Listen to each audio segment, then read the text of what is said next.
Have you ever noticed how sometimes, just as you're about to take that next step, something unexpected gets in the way? You step out in faith towards something the Lord has put on your heart, maybe a new opportunity at work, a long-awaited transition for your family, or that business you've been thinking about for years. But instead of open doors, you run into some resistance. It almost feels like you're stepping up to cross a river only to find the waters rising higher. If that's you today, I want to bring you to this story in Joshua chapter 3. The people of Israel were standing on the brink of what was likely the biggest transition of their lives. After 40 long years of wandering, they were finally about to step into the promised land.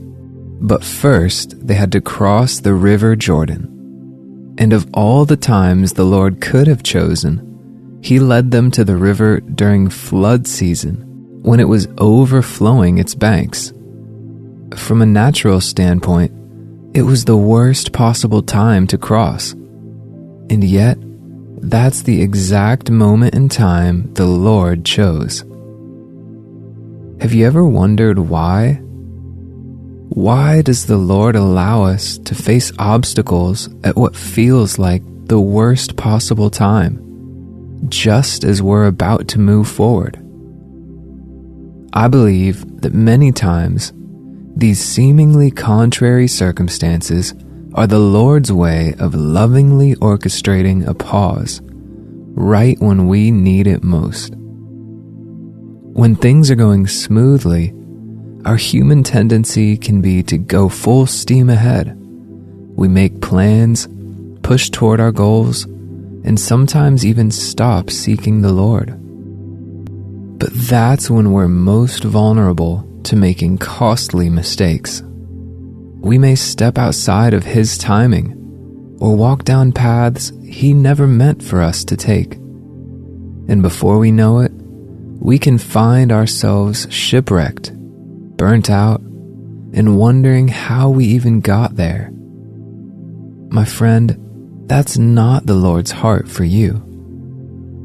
He doesn't want you to be overwhelmed by stress, sorrow, or the weight of having to hold it all together on your own. His heart is for you to be led by Him and to walk in His paths of peace. That's why, out of love, He sometimes allows us to face what feels like a setback, so we'll turn our gaze back to Him and let Him take the lead. That's what I believe He was doing for His people at the river Jordan. When the people were afraid, the Lord told Joshua to tell them, "You have not passed this way before." In other words, He was saying, you don't know what's ahead. You've never walked this path before. So, wait for my presence. When you see the priests carrying the Ark of the Covenant into the river, follow it. Wait, then follow. That takes humility. That takes trust. But that's also the safest and surest way forward. And what happened when they did?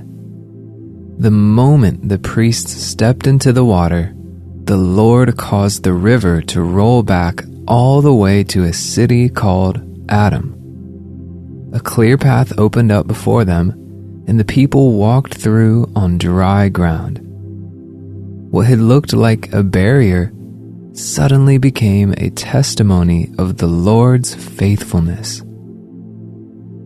Maybe that's where you are right now.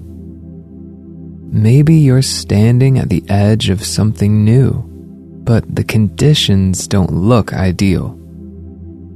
Or maybe you're facing an obstacle, and the way forward isn't clear. I want you to hear His promise over your life today.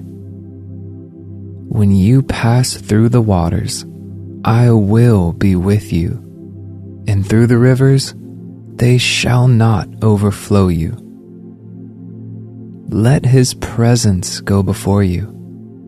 He knows the way, even when you don't. And He's not just going to bring you through, He's going to turn this challenge into a testimony of His goodness and faithfulness to you.